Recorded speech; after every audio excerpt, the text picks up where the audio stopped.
రాష్ట్రంలో ఎక్కడ చూసినా భూ సమస్యలు అత్యధికంగా ప్రతి సోమవారం గ్రీవెన్స్లో చూస్తుంటే 90% భూ సమస్యల పైన వస్తున్నారు. మరి జగనన్న రీసర్వే అన్నారు, రాళ్ళు పాతారు, మళ్ళీ ఈ ప్రభుత్వం వచ్చిన తర్వాత రీసర్వే అనింది. ఇన్ని చేసినా కూడా ఎందుకు మరి ప్రభుత్వాలు ఏం చేస్తున్నాయి, ప్రభుత్వ అధికారులు ఏం చేస్తున్నారు, కింది స్థాయి నుంచి కలెక్టరేట్ వరకు నిజంగా కొన్ని సంవత్సరాలు అంటే దాదాపు 10 సంవత్సరాలు కూడా సమస్య సాల్వ్ కాకపోతే ఇంకా జీవితం, ఒక మనిషి జీవితం కూడా వృధా అయిపోయే పరిస్థితి ఉంది. ఈరోజు మనకు ఒక రైతు వచ్చాడు, వాళ్ళ తాతల ఆస్తి అంటే బళ్ళారి జిల్లాగా ఉన్నప్పుడు అప్పటి నుంచి ఇప్పటి వరకు అది 70 ఎకరాలు, 1 ఎకరా కాదు, 2 ఎకరాలు కాదు. వీరి జీవిత కాలం అంతా కూడా 70 ఎకరాలు సాగులే రాలేదు, సాగులో లేదు అసలు. అది సాగులో లేకపోగా దాని పొటెన్షియల్ అంటే ఉత్పత్తి, దానివల్ల వేరుశనగ కావచ్చు, వరి కావచ్చు, లేకపోతే ఏదో ఎనీ పంట ఆ 70 ఎకరాల్లో ప్రతి సంవత్సరం ఇప్పటి నుంచి ఎన్ని సంవత్సరాల నుంచి అది 100 సంవత్సరాలు సార్. 100 సంవత్సరాలు అంట. 1923 అంటే 103 సంవత్సరాలు, 103 సంవత్సరాలు 70 ఎకరాల పొలం సాగులో లేకుండా పోతే ఒక మనిషి జీవితకాలం కంటే ఎక్కువ రోజులు ఆ సమస్య పరిష్కారం కాలేదంటే ఇక చట్టాలు ఎందుకు, ప్రభుత్వాలు ఎందుకు, అధికారులు ఎందుకు, ఈ వ్యవస్థ అంతా ఒకసారి ఆలోచన చేస్తే నిజంగా ఎక్కడున్నాం మనం, ఒకసారి ఆలోచన చేయాలా. మరి ఈ రైతు సమస్య ఏంది, ఈయన మన ఆఫీస్కి ఎందుకు వచ్చాడు ఏంటనేది ఇక్కడ ఫ్యామిలీ ట్రీ కూడా ఉంది, వంశవృక్షము, ఇదంతా ఈయన అడిగి ఈయన పేరు ఏంది, ఈయన సమస్య ఏందని తెలుసుకునే ప్రయత్నం చేద్దాం. మీ పేరు ఏం పేరు? మా పేరు జలంధర్ రెడ్డి. ఏ ఊరు? జలంధర్ రెడ్డినా, మాది పులకుంట విలేజ్, గుమ్మగట్ట మండలం. మేము చిన్నకారు రైతులమే. మా తాత సంజీవ్ రెడ్డి, మా ముత్తాత సంజీవ్ రెడ్డి, మా తాత తిమ్మారెడ్డి. 1923లో మా ముత్తాత మా తాత కలిసి, తిమ్మారెడ్డి కలిసి బళ్ళారి కోటలో వేలంలో, బహిరంగ వేలంలో దాన్ని కొనుక్కొని వచ్చిండేది. బహిరంగ వేలంలో కొనుక్కొని వాళ్ళకి రెంట్ కట్టి కొనుక్కో వచ్చిండేది దాయాదులతో. వేరే వాళ్ళు వేలం, బహిరంగ వేలంలో ఉంటే అంటే బ్యాంకులో రుణం ఉండి ఏదో వేలం ఉంటే కోర్టు డాక్యుమెంట్స్ మాకి ఒరిజినల్ ఉన్నాయి ఇప్పటికి. దాన్ని తీసుకొనే కోర్టుకు పోయినాము. మాకు స్టే కూడా వచ్చింది 2023లో స్టే వచ్చింది. ఇప్పటి వరకు దాని నుంచి అంటే 3 సంవత్సరాల కింద 2023లో వచ్చింది స్టే వచ్చింది. దాని నుంచి సివిల్ కోర్టులోకి స్టే వచ్చింది. ఎవరు దాంట్లో ఎంజాయ్మెంట్ ఏం లేదు. మా తాతల నుంచి ఇప్పటి వరకు ఒక 15 నుంచి 18, 20 సమాధులు ఉన్నాయి. దాంట్లో సమాధులు ఉన్నాయి. మా పెద్దనాయన కూడా అక్కడే సమాధి చేసినాం. అది వాళ్ళు వేరే వాళ్ళు ఇప్పుడు 2023లోన మా అన్నదమ్ములు ఒక భాగస్థుడు గోవిందరెడ్డి వంశస్థులు వాళ్ళు రెడ్డీకరణాలుగా చేసి 50-60 సంవత్సరాల నుంచి వాళ్ళే రెవెన్యూలో పనిచేసి వాళ్ళు వేరే భాగస్థుల్ని రాజకీయంగాను డబ్బు మూలకంగాను వాళ్ళని వేరే ఇంకొక ఇద్దరిని కలుపుకొని, రాజకీయంగా ఒకరిని, డబ్బు మూలకంగా ఒకరిని కలుపుకొని 3 భాగాలకి, మా తాత వాళ్ళు 5 మంది అయినా 3 భాగాలకు వాళ్ళు పంచుకున్నారు. మిగతా ఇద్దరు రాజకీయంగా ఒకరు, డబ్బు మూలకంగా ఒకరు. అంటే మీ వంశంలో వాళ్ళు కాదు, వంశంలో వాళ్ళే కాదు వాళ్ళు. మా అన్నదమ్ములకి దూరపు ఆడిబిడ్డ అమ్మ. మా అన్నదమ్ములకి దూరపు ఆడిబిడ్డ గోన్మాయి లక్ష్మీనరసమ్మని, ఆయనకి 3/1 భాగము 23.5 ఎకరాలు. తిరగా బినామీలకి ఎవరో దేవేందర్ రెడ్డి, గీతమ్మ, మీనాక్షి. వంశం కాదు, వాళ్ళు మల్లారెడ్డి గారు అంటారు వాళ్ళని, మమ్మల్ని భీమరెడ్డి గారు అంటారు, భీమరెడ్డి గారి గుంపు. వాళ్ళకి బినామీలకి రాజకీయంగా వాళ్ళకి అది ఎట్లా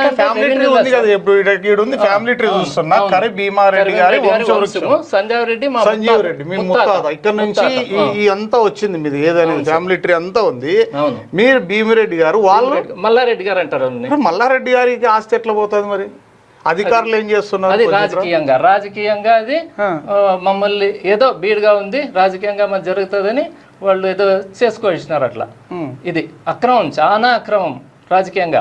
మేమేదో ఇది అన్యాయం జరిగింది అది ఇది అని ఎంఆర్ఓని నిలదీస్తే వాళ్ళు మాకు ఇది దబాయిచ్చినారు, మా మీద ఇది చేసినారు, మెసేజ్లు పెట్టినారు అని పోలీసులకు చెప్పి వాళ్ళు మీరేదో గలాట్ చేసే దానికి రెడీ అయినారంట, గలాట్ చేస్తున్నారంట, మిమ్మల్ని బైండ్ ఓవర్ కేసు చేస్తాం, మిమ్మల్ని బైండ్ ఓవర్ చేశారు ఎంఆర్ఓ గారి దగ్గర. 15 మంది వారసులు పోయి మేము అక్కడ నిలదీస్తే ఎంఆర్ఓని డిప్యూటీ తహసీల్దార్ ఇదంతా కట్ చేసిండేది. అది అప్పటికే డిప్యూటీ తహసీల్దార్ ఆయన అప్పుడే ఆయన్ని రిమూవ్ లో పెట్టి వేరే దగ్గర ట్రాన్స్ఫర్ చేసినారు ఎంఆర్ఓని. అప్పుడు మేము దబాయిస్తే మీరు గలాట్ చేస్తున్నారంట, మిమ్మల్ని బైండ్ ఓవర్ చేస్తారు, రేపు పొద్దున్నే వచ్చి మీ 15 మంది ఎంఆర్ఓ దగ్గర అటెండ్ కాండి అని మాకు చెప్పినారు. మేము భయపడి సిఐ దగ్గర వచ్చి సార్ ఇదేం జరిగిందంటే కొంచెం ఒకరు 10 మందిలో ఒకరిద్దరు కూడా మంచోళ్ళు కూడా ఉంటారు, మేము అందరినీ ఇది చెప్పడం లేదు. ఆయన సిఐ గారు నేను ఏదో అక్కడ గలాట్లు కాకుండా ఏదో కొంచెం భయం పెట్టమ్మా అని చెప్పి ఆమె ఓవర్ యాక్షన్ చేసింది ఎస్ఐ మేడము. అందుకోసమే మీరు ఏదో కూల్గా ఉండి నేను సరి చేస్తాను, ఓకే అక్కడికి ఏదో చల్లబడింది. మేము స్టే తీసుకువచ్చినాం దాన్ని. ఇప్పుడు దాన్ని స్టే తీసుకువచ్చి బ్లాక్ లిస్ట్ లో పెట్టినారు. లోకాయుక్త దీనికి కూడా పోయినాం సార్, కర్నూలు లోకాయుక్త పోయినాం.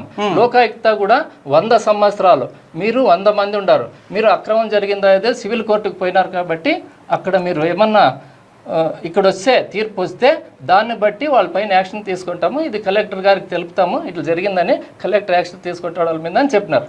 సరేలే అంటే మేము అక్కడ పెండింగ్లో ఉంది కేసు, ఆర్డీఓ కోర్టులోనే పెండింగ్ ఉంది, కళ్యాణదుర్గంలో సివిల్ కోర్టులో రాయదుర్గంలో మాకు స్టే వచ్చింది. అయినా ఇప్పుడు ఒక survey number 119 survey number 4 survey నంబర్లు కలెక్టర్ గారు అప్పుడు అన్ని ఆలోచించేసి కలెక్టర్ గారు బ్లాక్ లిస్ట్ లో పెట్టినారు. 70 ఎకరాలు 10 సెంట్లు తక్కువ, 69 ఎకరాల 90 సెంట్లు 4 సర్వే నంబర్లు, 119, 136, 137, 138 4 సర్వే నంబర్లు. ఇప్పుడు దాన్ని అంతా కలిసి రీసర్వే అని చెప్పి సర్వేరు మండల సర్వేరు సువర్ణ ఏదో పేరు మండల సర్వేరు సుకర్ణ ఆయన సర్వే చేసేకి వచ్చినాడు. ఏదో ఎట్లా సర్వే చేస్తాడు, ఇది పెండింగ్ ఉంది, వివాదాస్పద జాబితాలో ఉంది, మీకు కేసు ఉంది దానిపైన వివాదాస్పద జాబితాలో బ్లాక్ లిస్ట్ లో పెట్టినారు, ఎట్లా చేస్తారని నాకు తెలియదు, ఏదో చేసినారని చెప్పి వెనక్కిపోయినాడు.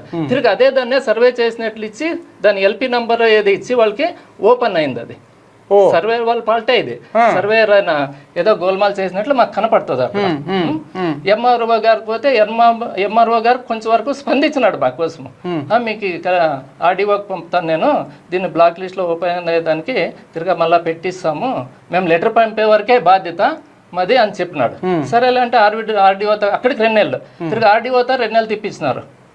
కళ్యాణదుర్గం ఆర్డీఓ అక్కడికి కలెక్టర్ గారికి పంపిస్తాం. అప్పుడు అక్కడ జాయింట్ కలెక్టర్ గారికి అప్పుడు మీరు పెట్టితే అక్కడ మాకు ఇక్కడ అథారిటీ లేదు, అక్కడ పెట్టించుకోండి అంటున్నట్టే ఈరోజు జాయింట్ కలెక్టర్ దగ్గరికి కూడా మేము వస్తే అక్కడ ఆయన ఏదో ఎలక్షన్ ప్రోగ్రామ్ ప్రోగ్రామ్ లో బిజీ ఉన్నామని బిజీ ఉన్నాడు లేడు, మీరు సోమవారం అట్లా వస్తే ఏమన్నా కలిసేదానికి అవకాశం అవుతుంది ఏంటంటే, సార్ మా బాధ ఇది, 3 ఏళ్ళ నుంచి తిరుగుతున్నాము, ఇప్పటికీ కూడా తెగేది లేదు. ఈ రెవెన్యూ నుంచి చేసుకో తినేది ఇడిచిపెట్టి కోర్టుల చుట్టూ తిరిగే పని అయింది. ఈ 70 ఎకరాలు బీడుంది, దాన్ని ఏం సాగులేదు సార్, కంపల్సరీలు ఉన్నాయి. అవును, పోని దానికోసం పోరాటం చేయడానికి డబ్బులు ఖర్చు, సమయము ఇదంతా వృధా. చూడండి, అంటే మరి ప్రభుత్వము, చట్టము, అధికారులు, ఇంత వ్యవస్థ, ప్రజాస్వామ్య వ్యవస్థలో ఇన్ని మెట్లు మనం చూస్తున్నాం, కింది స్థాయి నుంచి పై స్థాయి వరకు. మరి కోర్టులు కూడా అంటే దాదాపు ఒక జీవితకాలం కూడా సరిపోలేదు. సివిల్ కోర్టులో ఉంది, సివిల్ కోర్టులో పెండింగ్లో ఉంది. మీకు ఓఎస్ నెంబర్ వచ్చిందా? ఓఎస్ నంబర్ ఓఎస్ నంబర్ 94 ఉంది కదా ఇక్కడ సార్, 94/2023. మరి బ్లాక్ లిస్ట్ లో పెట్టిందని మళ్ళీ ఎట్లా రీఓపెన్ చేస్తారు? రీఓపెన్ అది రీసర్వేలో ఏదో పొరపాటు అయింది, ఒకే సర్వే నంబర్ ఒకరి పేరు నుండి ఏదో పొరపాటు జరిగింది. పొరపాటు జరిగితే సరిదిద్దేది ఎవరు బాధ్యత? అది పొరపాటు చేసిన వాళ్ళు ఎవరు సరిదిద్దేది బాధ్యత ఎవరు? అధికారులు పొరపాటు చేసి అధికారులు సరిదిద్దాలి. 2వ నెలలో ఇది జరిగింది, ఇప్పుడు ఆ 7వ నెల 5 నెలల నుంచి దాన్ని తారుమారయ్యేదానికి ఆ భూములు లోన్లు తీసుకొని వేరే వాళ్ళ చేతులు ఇవన్నీ అయ్యేదానికి అవకాశం ఉంటుంది. అది మేము మాకి ఏదో చేస్తారు, బ్లాక్ లిస్ట్లో పెడితే సేఫ్టీగా ఉంటుంది, బ్యాంకు తీర్పు వచ్చేదాకా కోర్టు తీర్పు వచ్చేదాకా అని మేము అనుకుంటాము. వాళ్ళు ఇది పనులు మాకు ఇంత అవస్థపడినా కూడా వాళ్ళకి ఇప్పుడు అధికారులు అప్పుడు అధికారులు ఏదో చేసినారు, ఇప్పుడు అధికారులు కూడా అదే రూట్లోనే పోతున్నారు. చూడండి అధికారులారా, మీరు చేసిన తప్పుకు 70 ఎకరాలు 4 సర్వే నెంబర్లు వీళ్ళు కోర్టులో ఉంది. కోర్టులో ఉన్నప్పుడు ఆల్రెడీ కోర్టులో ఓఎస్ నెంబర్ వచ్చింది, దాన్ని బ్లాక్ లిస్ట్లో పెట్టినారు 70 ఎకరాలు. పెట్టిన తర్వాత మళ్ళీ 23 ఎకరాలు మళ్ళీ దానికి రిజిస్ట్రేషన్ చేయడం ఏంది? దానికి మళ్ళీ పాస్ పుస్తకాలు తీసుకొని లోన్లు పెట్టుకొని లేదా వేరే వాళ్ళకు రిజిస్ట్రేషన్ చేయించే అవకాశం కూడా ఉంది కదా అని రైతు అడుగుతున్నారు. మరి జలంధర్ రెడ్డి గారు అడిగినట్లుగా మరి దీనిపైన కలెక్టర్ గారు ఖచ్చితంగా సీరియస్ యాక్షన్ తీసుకోవాలి. మరి న్యాయస్థానాలనే లెక్క చేయని అధికారులను ఏం చేయాలి? మరి ఖచ్చితంగా సస్పెండ్ చేయాలి. ఇలాంటివి జరగకూడదంటే డెఫినెట్గా న్యాయస్థానాల్లో కోర్టులో కేసు పెండింగ్ ఉన్నప్పుడు రిజిస్టర్ ఆఫీస్కి పంపించినప్పుడు ఎలా చేస్తారు? అధికారులకు తెలియదా? బ్లాక్ లిస్ట్లో పెట్టినప్పుడు ఎంఆర్ఓకి తెలియదా? రిజిస్టర్కి తెలియదా? వీళ్ళందరూ తప్పు చేశారు కదా, మరి వీరందరిపైన ఎందుకు యాక్షన్ తీసుకోకూడదు అని జలంధర్ రెడ్డి గారు అడుగుతున్నారు. మరి దీనికి సమాధానం చెప్పాలి. 8 ఎకరాల 92 సెంట్లు మాత్రమే ఇప్పుడు ఓపెన్ అయింది. ఒక సర్వే నెంబర్ అది మళ్ళీ బ్లాక్ లిస్ట్ లో పెట్టమని అడుగుతున్నాం. మీకు సంబంధించిన ఒకసారి డాక్యుమెంట్లు అన్ని కూడా చూస్తే కలెక్టర్ గారికి ఈరోజు ఇచ్చారా? ఇది అవును సార్, ఈరోజు ఇచ్చింది. జలంధర్ రెడ్డి సీతారామరెడ్డి ఇద్దరు కలిసి పోరాటం చేస్తున్నారు. ఈరోజు ఇచ్చినారు చూడండి. సంయుక్త కలెక్టర్ గారికి పూలకుంట గ్రామం, అయ్యా మాకు హక్కు అనుభవం ఉన్న భూమిని ఇంతకుముందు అంటే 2023వ సంవత్సరంలో మాకు కాకుండా ఇతరులకు పట్టాదారు పాస్ పుస్తకాలు జారీ చేసి అక్రమాలకు పాల్పడినందున మేము చట్టపరంగా పోరాడి కోర్టు ద్వారా రాయదుర్గం సివిల్ కోర్టులో ఓఎస్ నెంబర్ 94/2023 మాకు స్టే ఆర్డర్ వచ్చిందంట వీళ్ళకు. అయినప్పటికి కూడా తహసీల్దార్ గారు, ఈ గుమ్మగట్ట తహసీల్దారు మరియు ఆర్డీఓ గారు, కళ్యాణదుర్గం ఆర్డీఓలో కూడా ఆర్డీఓ ఆఫీస్లో కూడా పెండింగ్లో ఉంది. అయినప్పటికి కూడా దీన్ని 119, 136, 137, 138 ఈ సర్వే నెంబర్లలో ఉన్నవి వివాదాస్పద జాబితాలో ఉంచినారు. పై సర్వే నెంబర్ల పైన బ్లాక్ లిస్ట్లో ఉన్నా కూడా అయినా కూడా మళ్ళీ కూడా రిజిస్ట్రేషన్ ఓపెన్ చేసి వాళ్ళకి పాస్ పుస్తకాలు ఇచ్చినారు. అంతే కదా? సో ఇప్పుడు తక్షణం దీన్ని అధికారులు స్పందించి మళ్ళీ బ్లాక్ లిస్ట్లో పెట్టి ఇవన్నీ కూడా చెట్లు పడినాయి ఈ పొలం అంతా కూడా. మా పెదనాయింది మా తాతది అన్ని సమాధులు కూడా ఉన్నాయి. చెట్లు అన్ని కూడా కష్టపడకుండా వచ్చేవన్నీ కొట్టేసుకున్నాం. ఇంతకు ముందు కష్టపడకుండా వచ్చేవి మాత్రమే కావాలంటారు. 23లో మేము కలెక్టర్ ఆఫీస్ లో 10వ 11వ సారో మేము తిరిగిండే. 11వ సారి ఇది కలెక్టర్ ఆఫీస్ లో మేము 10 సార్లు తిరిగినాం సార్. మీరు మాకు కొంచెం కూడా న్యాయం జరగలేదని కూడా మేము చెప్పినాం కలెక్టర్ సార్కి. అప్పుడు బ్లాక్ లిస్ట్ లో పెడతామండి, మేము చూసి పెట్టాలి కదా, ఊరినే ఇష్టానుసారం చేసేది లేదు. వీళ్ళెవరు? అనంతమ్మ, లక్ష్మీదేవి, గంగాధరి, మీ వంశస్థులంతా, సంజీవ్ రెడ్డి, గంగారెడ్డి, నేను, రేఖ, భీమరెడ్డి, మా అన్నదమ్ములు కోర్టు కేసిండే సార్. మీరంతా కోర్టు కేసిండేది. కోర్టు నుంచి స్టే ఆర్డర్ ఇది సార్. ఇది 12 సర్వే నంబర్లు సార్. ఇవి 12 సర్వే నంబర్లకి భూమికి వేలంలో పాడిండే అమౌంట్. ఇది 12 సర్వే నంబర్లలోన 4 సర్వే నంబర్లు చేసుకు తింటున్నాం సార్. 2 సర్వే నంబర్లు 116, ఇవి 4 సర్వే నంబర్లు ఇప్పుడు పెండింగ్ ఉండేది. 119, 136, 137, 138. అవును సార్. ఇది 116 అమ్మేసినాం సార్. అందరూ కలిసి అమ్మినాం, మేమంతా కలిసి అన్నదమ్ము 5 మంది. ఇది 68వ సర్వే నంబర్ కూడా 75 ఎకరాలు అమ్మేసినాం. అదే ఒక ప్లాట్.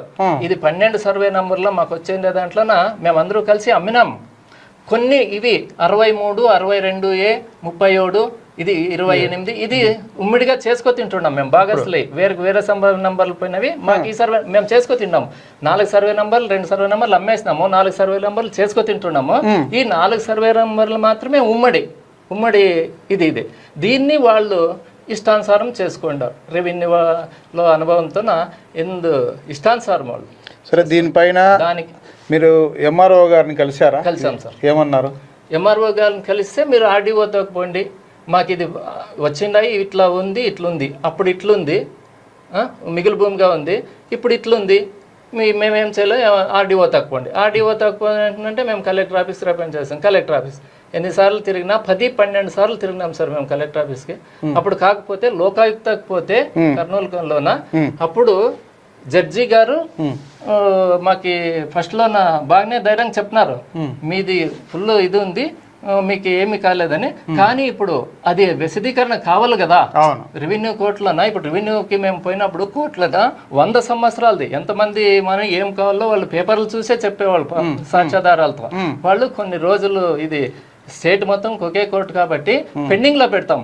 ఇది కొన్ని రోజులు అయిన తర్వాత మీకు రెవెన్యూ సివిల్ కోర్టులోన కొంచెం తీర్పు వచ్చినాక మీకు ఏమన్నా అన్యాయం జరిగింటే వాళ్ళపైన యాక్షన్ తీసుకుంటాం అని అక్కడ కోర్టులో చెప్తున్నారు. అక్కడ నుంచి కలెక్టర్ Black బ్లాక్ లిస్ట్ లో పెట్టినారు. సో సివిల్ కోర్టులో ఎవరికైనా సరే, సివిల్ కోర్టులో ఎవరికైతే వస్తుందో ఆ తర్వాత ఎవరు ఈయనకు వస్తే ఈయనకు, వాళ్ళకు వస్తే వాళ్ళకు, ఇది ఎవరిది, ఏ వంశస్థులది అనేది కోర్టు నిర్ధారణ చేస్తుంది. ఆ నిర్ధారణ అయిన తర్వాత ఎవరి పొలంలో వాళ్ళు సాగులోకి వెళ్ళొచ్చు అనేది వీళ్ళు చెప్తున్న పరిస్థితి. కానీ ఆ 69 ఎకరాల 90 సెంట్లు బ్లాక్ లిస్ట్లో ఉన్నప్పటికీ కేవలం 8 ఎకరాల 8.5 ఎకరానా 8 ఎకరాల 92 సెంట్లు 8 ఎకరాల 92 సెంట్లు మాత్రం రిలీజ్ చేసి ఇది 119 సర్వే నెంబరు 119లో 8 ఎకరాల 92 సెంట్లు మాత్రం ఆ బ్లాక్ లిస్ట్లో నుంచి రిలీజ్ చేసి దాన్ని వారికి పట్టాదారు పాస్బుక్ కూడా ఇచ్చారు కదా, పట్టా పాస్బుక్లు ఇంతకు ముందే ఉన్నాయి. మళ్ళీ దీన్ని బ్లాక్ లిస్ట్లో ఉండేది మళ్ళీ కూడా ఓపెన్ చేసి అంటే సాగులేకపోయేటట్టుగా, అంటే దీన్ని నిజంగా ఇది ఓ రకంగా చెప్పాలంటే మళ్ళీ గొడవలకు దారి తీసే పరిస్థితి. వాళ్ళు బ్లాక్ లిస్ట్లో ఉంది, పొలంలో ఎవరు సాగులేకపోలే.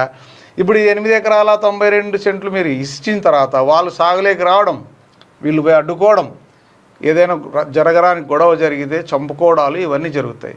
సో దీనికి ఎవరిది అలసత్వం? అధికారులది కాదా?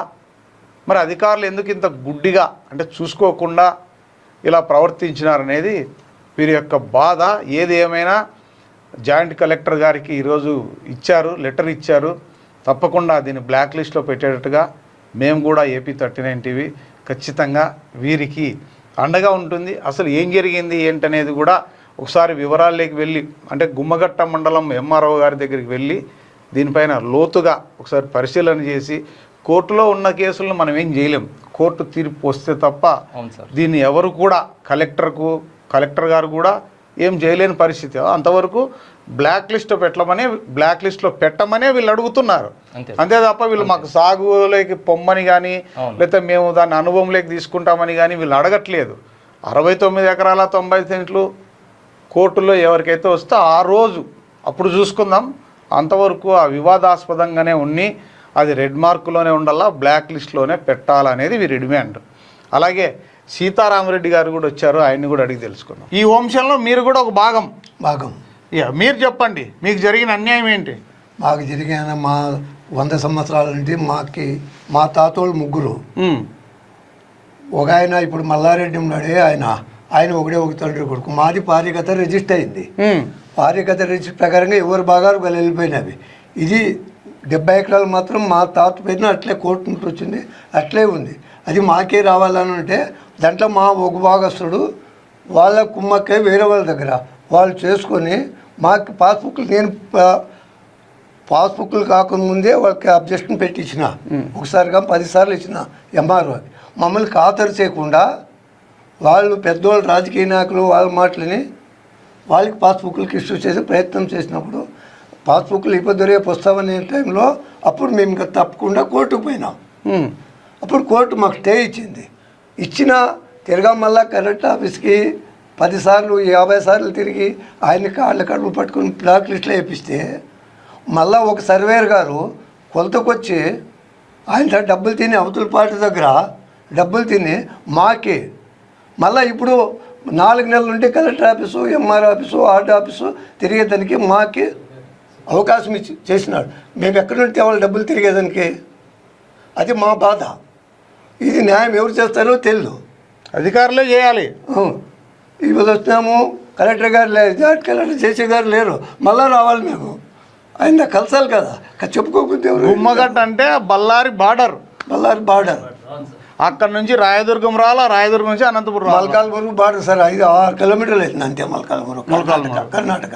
మాకి చూడండి 120 కిలోమీటర్లు వ్యయ ప్రయాసల కోర్చి అనంతపురం వస్తే జేసీ గారు అందుబాటులో ఉండరు. ఒకవేళ అందుబాటులో ఉన్న వీళ్ళకి అపాయింట్మెంట్ దొరకదు. దొరికినా లెటర్ ఇస్తే ఆడు ఇచ్చిపోండి అంటారు. ఇచ్చిపోయినా వెంబడే బ్లాక్ లిస్ట్లో పెడతారా అంటే అది ఉండదు. ఇలా 10 సార్లు తిరిగి ఈ వయసులో ప్రయాణం చేయాలంటే బస్సులో ఎంత ఇబ్బందికరంగా ఉంటుంది. ఒకసారి ఆలోచించండి. అధికారులు ఎందుకు మరి ఇంత అలసత్వం వహిస్తున్నారు? ఖచ్చితంగా ఇది బ్లాక్ లిస్ట్లో ఉన్నప్పుడు ఖచ్చితంగా బ్లాక్ లిస్ట్లోనే ఉండాలి. కోర్టులో ఓఎస్ నెంబర్ వచ్చింది. మేము ఎన్నిసార్లు డాక్యుమెంటు ఎన్ని ప్రొడ్యూస్ చేసినా ఎంఆర్ఓ తహసీల్దార్ గారికి మాకు రిసిప్ట్ ఇవ్వడం లేదు. ఓ మెయిన్ పాయింట్ ఆ రిసిప్ట్ ఇచ్చింటే మాకు దొంగలు దొరికిపోయేవారు. రిసిప్ట్ ఇవ్వడం లేదు. మాకి ఈ కర్నూలుకి ఇదికి వస్తే ఏం రాసినారో తెలిసిన వాళ్ళు మాకి రికార్డు ఏమి సప్లై చేయలేదు లోకాయుక్తలో ఇక్కడ కలెక్టర్ ద్వారా ఇచ్చి కలెక్టర్ ద్వారాగా లోకాయుక్తకి పంపినారు. మేము సబ్మిట్ చేసినా కూడా మా డాక్యుమెంట్ అంతా మాకేమి డాక్యుమెంట్ ఏమి ఇవ్వలేదు అని అక్కడి నుంచి పంపుతున్నారంటే వాళ్ళంతా ఎక్కువ కుమ్మక్కవుతున్నారు ఆఫీసర్లంతా. మా మాటకి విలువ లేదు. మా దగ్గర ఏముంది? నీకు డాక్యుమెంట్ ఇచ్చినట్లు మా దగ్గర ఇవ్వాలా, మాకు రిసిప్ట్ ఇవ్వాలి. ఏమైతే డాక్యుమెంట్ ఇచ్చినామో రాసి ఇవ్వాలి మాకు. వాళ్ళు మీరు అడిగితే ఏమంటారు? అడిగినామంటే ఏం పంపిస్తున్నాం కదా, పంపిస్తున్నాం కదా. ఇప్పుడు 4 నెలల నుండి ఈ 8 ఎకరాల ఓపెన్ అయిన దానికోసము 4 నెలల నుండి తిరుగుతున్నాం ఇద్దరు మేము. అయినా ఆఫీసర్ ఇంకోటి సార్, ఇప్పుడు రీసర్వే చేసినాడు. రీసర్వే ఎవరు చేయాలా? తహసీల్దార్ ఆఫీస్ వాళ్ళే చేయాలా. ఆర్డీఓ ఆఫీస్ వాళ్ళపై చేయరు కదా అక్కడ. మరి ఎట్లా ఆర్డీఓ ఆఫీస్ వాళ్ళ మీద నెట్టుతున్నారు వాళ్ళు. సపరేట్ నెంబరు వాళ్ళకి అది ఏదో పొరపాటు అని వాళ్ళు ఓఎస్ నెంబర్ పంపకుండా, సర్వే చేయకుండా, ఆర్డీఓ ఆఫీస్కి పంపకుండా ఆర్డీఓ ఆఫీస్ వాళ్ళు ఎట్లా చేస్తారు? ఆఫీసర్లు అంతా ఏకమవుతారు. దాంట్లో వాళ్ళు ముగ్గురులో 8 ఎకరాల 90 సెంట్లు ఒక్కరికే పోయింది సార్. ఓ పూర్తి నెంబరు. అది వాళ్ళకి ఏమో చేసుకోవచ్చు, సర్వేనేమో పిలుచుకోవచ్చు, రీసర్వే సెటిల్ చేసి బ్లాక్ లిస్ట్లో ఓపెన్ చేపించినాడు. ఖచ్చితంగా దాన్ని బ్లాక్ లిస్ట్లో పెట్టిద్దాం. మాకే ఇబ్బంది పెడుతున్నారు సార్. ఇది సార్ సమస్య వాళ్ళు. సరే, ఈ గుమ్మగట్ట మండలంలో ఇక్కడ చూస్తున్నాం కదా, సర్వే నెంబర్ 119లో 8 ఎకరాల 92 సెంట్లు ఇది బ్లాక్ లిస్ట్లో ఉన్నదాన్ని ఓపెన్ చేసి రీసర్వే చేసి మళ్ళీ వాళ్ళను సాగులేకి వెళ్ళేటట్లుగా ప్రోత్సహించిన ఆ సర్వేయర్ కావచ్చు, విఆర్ఓ కావచ్చు, అక్కడ ఉన్న తహసీల్దార్ కావచ్చు, వీరందరిపైన యాక్షన్ తీసుకోవాలి. తక్షణమే దీన్ని బ్లాక్ లిస్ట్లో పెట్టాలంటూ కూడా ఈ రైతులు డిమాండ్ చేస్తున్నారు. మరి కలెక్టర్ గారు దీనిపైన ఖచ్చితంగా సీరియస్గా యాక్షన్ తీసుకుంటారని AP 39 టీవీ ఆశిస్తోంది.